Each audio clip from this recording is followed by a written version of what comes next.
ওই দিকটায় আমরা ছিলাম, এখন পিছন দিকটা আসছি। আর এই দিক থেকে মনে হচ্ছে সামনে ছিল, আর পাশে একটা নদী রয়েছে।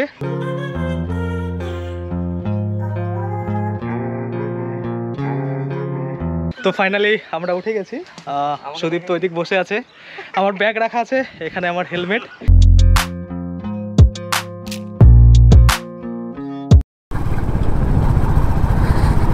হে guys, welcome back to my another new blog. তো আজকে আমরা যাচ্ছি রায়গঞ্জের বাহিন রাজবাড়ি।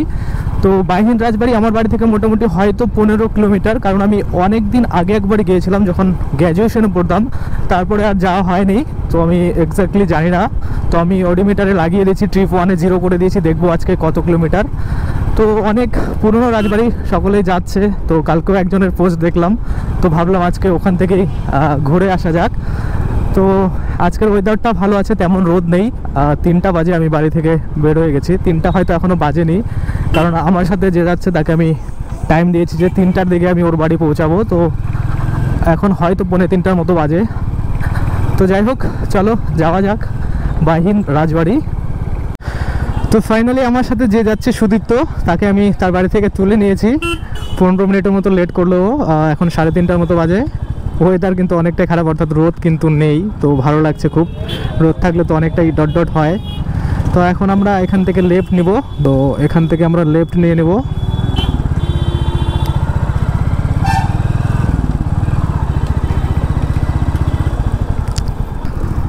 তো এখন আমরা মেন প্রপার রায়গঞ্জ থেকে লেফট নিয়ে নিয়েছি। তো অনেকটা লেফট আসার পরে এটা সুভাষগঞ্জ নামে একটা জায়গা, তো সুভাষগঞ্জ ব্রিজ রয়েছে, এটাকে আমরা ক্রস করছি। এটাকে ক্রস করে আরও Subhashganj high school, girls school, এগুলো সব পার করে যেতে হবে। চাপদুয়ার না কি আছে, চাপদুয়ার, ঝিটকিয়া, ওগুলো সব পার করে। তো দেখা যাক ওইদিকে কেমন রাস্তা। এদিকে তো এখনও পর্যন্ত ভালোই আছে। চাপদুয়ারের দিকে আমরা চলে যাব, মানে যে দিকটাতে বাহিন রাজবাড়ি আছে। তো জানি না এখানে এতগুলো পুলিশ একসাথে কি করছে, মা গো, ওটা কোথাও গেছিল হয়তো, মা গো, মারামারি করতে গেছিল।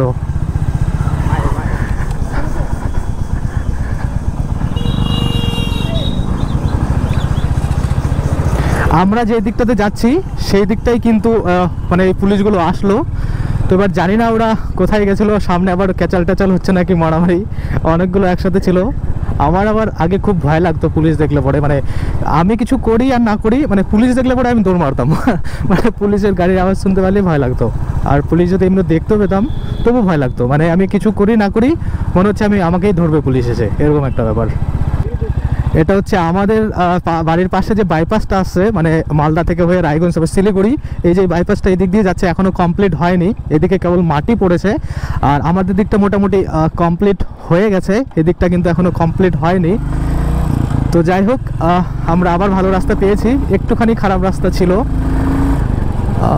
মোটামুটি এখন আমরা 12 কিলোমিটার চলে আসছি আমার বাড়ি থেকে, কিন্তু খুব ভালো রাস্তায়। সামনে বিড়াল, এই বিড়াল কাটলে পরে আমি কি করি, অনেকে দাঁড়িয়ে যায়, আমি আবার দাঁড়াই না। আমার সিস্টেম হচ্ছে আমি একটু গাড়িটাকে স্লো করি, আর এখন তো হেলমেট পরে আছি তাই থুতু ফেলতে পারবো না, নাহলে থুতু ফেলে দিই, আর পা যে আছে বা পাটা মাটিতে ঠেকিয়ে দিই। এটা হচ্ছে বিড়াল রাস্তা কাটলো আর আমি বিড়ালের রাস্তা কেটে দিলাম, বাস। कौन है ये लोग, कहां से आते हैं? তো আমরা এখন চলে আসছি চাপদুয়ারে শেষ। সোজা যদি চাই তাহলে নারায়ণপুর নামে একটা জায়গা, কিন্তু আমরা যাব লেফটে।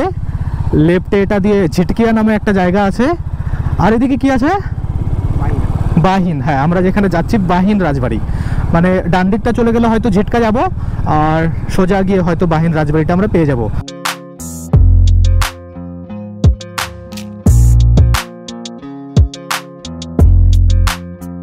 এরকম রাস্তা আমার খুব ভালো লাগে, মানে দুই সাইড দিয়ে এরকম বড় বড় গাছ যদি থাকে আর মধ্য দিয়ে যায়, যেরকম আমাদের এই জায়গায় একটা আছে, মানে রায়গঞ্জের ওইদিকে কালিয়াগঞ্জের দিকে বাহারাইল ফরেস্ট, ওই দিকটা কিন্তু এরকম, মানে দুই দিকে পুরো ফরেস্টের গাছ একদম ঘন ঘন, আর বাকি কিন্তু মধ্যে দিয়ে রাস্তাটা মানে খুবই ভালো লাগে। তো এদিকটা একটু ছিল, তারপরে কিন্তু শেষ।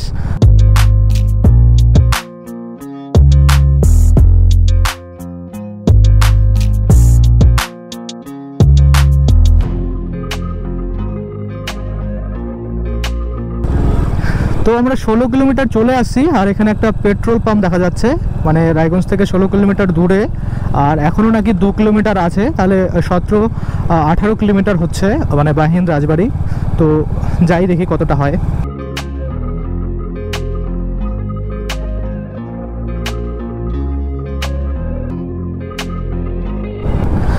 তো আবার কিন্তু ওরকম রাস্তা একদম মাঠের মধ্য দিয়ে, মানে দুই সাইডে শুধু জমি জমি, আর সাইডে আবার রেল লাইন রয়েছে, আর সামনে এই রাস্তাটা চলে যাবে একদম বিহার।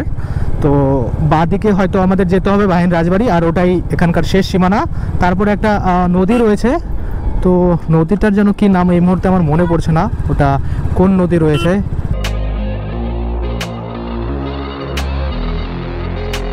ও ট্রেনও আসছে, মানে ভিউটা সুন্দর পাওয়া যাবে। এখনই একটা ট্রেন আসছে, ওই যে আমরা দূরে দেখতে পাচ্ছি ট্রেন। এটা হয়তো লোকাল ট্রেন হবে, কারণ বেশি বগি নেই, কয়েকটাই শুধু আছে দেখা যাচ্ছে।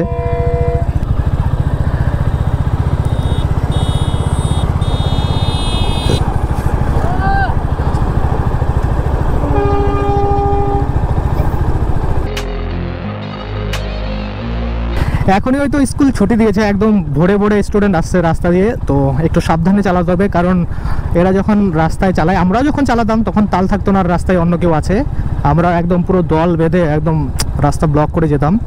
এটা হয় আচ্ছা ডান দিকে, আমি এখনই লেফট নিয়ে নিচ্ছিলাম, আমি চিনি না, তো আমাকে সুদীপ্ত বললো ডান দিকে। তো যাই হোক, এদিকে কোথায় স্কুল আছে আমি জানি না, আর কোন স্কুল আছে, বাহিন হাই স্কুল হবে হয়তো। এবার আবার খারাপ রাস্তা চলে আসছি, গর্ত গর্ত, অনেকটা দূরে চলে আসছি, মোটামুটি 19 কিলোমিটারের কাছাকাছি হয়ে গেল, কিন্তু এখনও আমরা বাহিন রাজবাড়ি কিন্তু পেলাম না। তো ফাইনালি বাহিন রাজবাড়ি চলে আসছি, আর কিলোমিটার যেটা হয়েছে 19.1, তো 19 কিলোমিটার এ বাহিন রাজবাড়ি। রাখছি পরে, দাঁড়া একটু ঘুরে নিই। আচ্ছা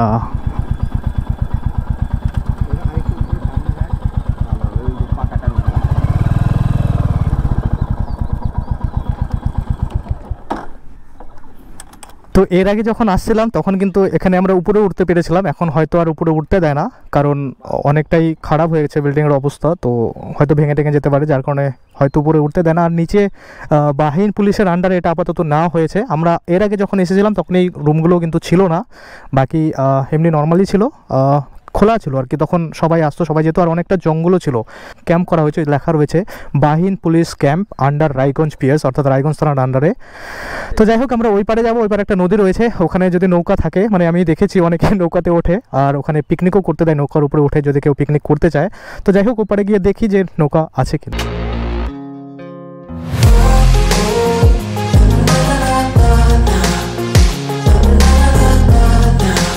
তো ফাইনালি এখন এই রাজবাড়িটার পিছন দিকে যাব, যেটা বলেছিলাম যে যদি নৌকা থাকে তাহলে নৌকাতে উঠবো।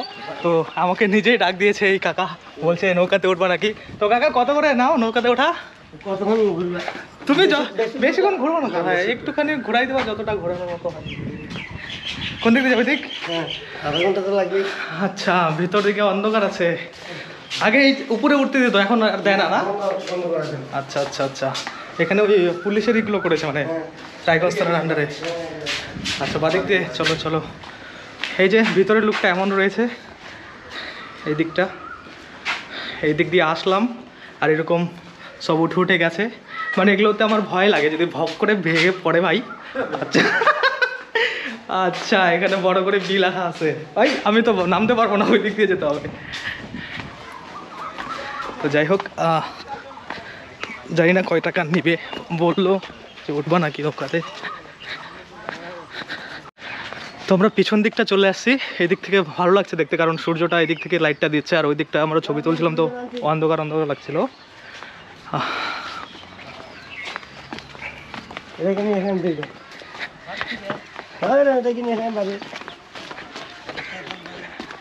মা গো, নৌকা ইসে তো জলই নাই নাকি? জল শুকিয়ে গেছে, আগে ফুল ফুল থাকতো।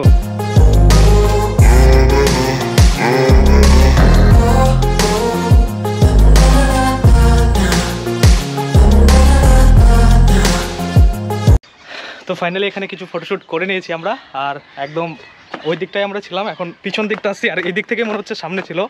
আর পাশে একটা নদী রয়েছে, কিছু নৌকা রয়েছে, তা 3টা নৌকা। তো জানি না কত করে নেবে, তো কাকা আমাকে ডাকলো, দেখি কত করে নেবে বলি। উঠতে হবে। একটা ব্লগ আমি দেখেছিলাম এক বন্ধুর, ও বলেছিল এখানে নাকি পিকনিকও করা যায় নৌকার উপরে।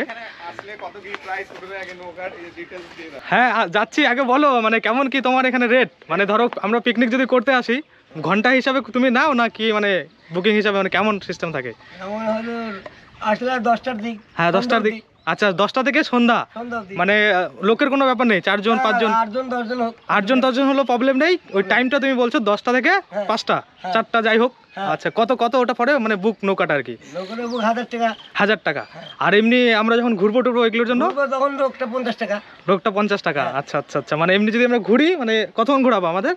কতক্ষণ ঘোরাবা মানে কতক্ষণ ঘোরাবা মানে 1 ঘন্টা ঘোরাবা না 10 মিনিট ঘোরাবা না আধা ঘন্টা ঘোরাবা? আচ্ছা আধা ঘন্টা 2 জন, তাহলে 50 টাকা করে 100 টাকা। 100 টাকা লাগবে। আচ্ছা আচ্ছা 100 টাকা করে লাগবে মানে। লোক কম। আচ্ছা আচ্ছা, লোক বেশি হলে তাহলে মানে কম করে নেওয়া যাবে। আচ্ছা আচ্ছা আচ্ছা আচ্ছা। আর অল্প সময় যদি ঘোরাও আধা ঘন্টা না, কারণ বেশি ঘোরাবো, 200 টাকা লাগবে। এখন তো আধা ঘন্টা হলে অনেক লেট হয়ে যাবে, মানে আধা ঘন্টা না, ধরো অল্প ঘুরবো আমরা, 10 মিনিট ঘুরবো, 15 মিনিট ঘুরবো। ওরে 100 টাকা দিন।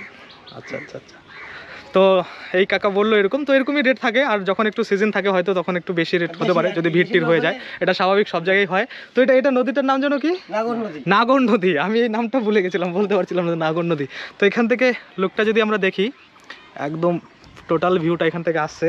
আর ওই পারে তো বিহার নাকি, মানে ওটাই বিহার পড়ে গেছে? আচ্ছা আচ্ছা, ওই যে বাড়িগুলো দেখা যাচ্ছে ওগুলো সব বিহারের মধ্যে পড়ছে, আর বাকি এপারে বাংলা। আমরা কিছুদিন আগে গিয়েছিলাম বাড়িওল ঘাট, ওই জায়গাটাও কিন্তু সেম এরকমই ছিল, মানে ওপারে আমরা গিয়েছিলাম, বিহার থেকে গিয়ে সেলফি তুলে আসছিলাম।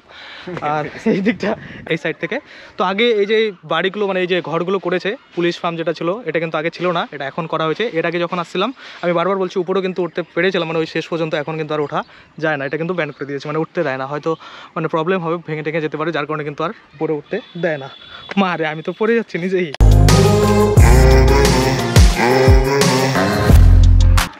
এখন 50 টাকা করে পার পার্সন লাগবে। তো আমি আর সুদীপ তো উঠবো 50-50 100 টাকা।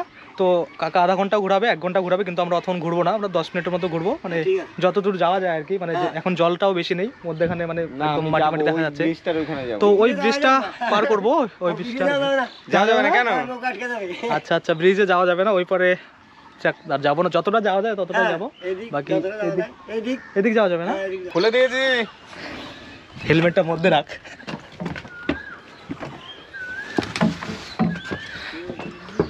তো ফাইনালি আমরা উঠে গেছি। সুদীপ তো ওইদিক বসে আছে, আমার ব্যাগ রাখা আছে এখানে, আমার হেলমেট। তো আমি দাঁড়িয়ে থাকবো না, কারণ আমার ভয় লাগে অনেকটা, মধ্যে বসে পড়ছি। বাকি ওই যে কাকা পিছনে রয়েছে, মানে সূর্যটা লাগবে। তো ওখানে যে ব্রিজটা আছে ওই ব্রিজ অবধি যদি যাওয়া যায়, কারণ জল অনেকটাই কম আছে, যাওয়া মনে হয় যাবে না। তো কাকা চেষ্টা করছে, বলছে 2 জন হয়তো যাওয়া যাবে, 4-5 জন থাকলে হয়তো মানে অনেকটাই নিচু হয়ে যায়, যার কারণে যাওয়া যাবে না। তো যাই হোক দেখা যাক যাওয়া যায় কিনা। তো জল অনেকটা দেখা গেলো, কিন্তু এখানে বেশি একটা জল নেই। আমরা এই দিক দিয়ে যাওয়ার চেষ্টা করেছিলাম, নৌকা কিন্তু আটকে যাচ্ছে। তো ওই ব্রিজ অবধি যেতে পারবো কিনা জানি না, তো সাইড দিয়ে হয়তো গেলে যাওয়া যাবে।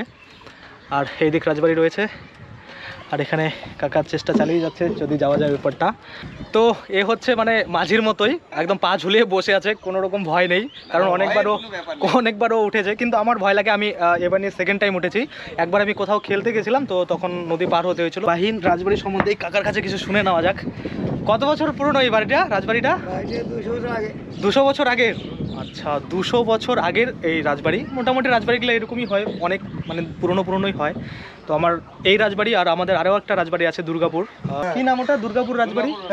আচ্ছা দুর্গাপুর রাজবাড়ি, ওটার কিন্তু মানে জানি না আমি, ওটা তো একদিন যাবো ব্লগ করতে, যে কতদিনের পুরনো জানি না। ওটা তো এরকম এখন কিন্তু ওই পুলিশের কিছু করে দিয়েছে, এরকম মানে পুলিশ থাকে আর কি। তো এখানে অনেক ছোট ছোট মাছ দেখা যাচ্ছে, মানে কি মাছ এগুলো কে জানে। একটা শামুক, অনেক শামুক দেখা যাচ্ছে, শামুক এই যে শামুক। কাকু খুব চালু, 100 টাকা দিয়ে ডিল করে নিয়ে আসছে, বলছে নৌকা যাবে না, কিন্তু 200 টাকা দিলে ঠিক ব্রিজে নিয়ে যাবে। This is business. এখন মধ্যম মানে জায়গায় নিয়ে এসে বলছে 200 টাকা দেখলে নিয়ে যাবে। কাকা নিয়ে যেতে হবে, 100 টাকায় নিয়ে যেতে হবে কাকা।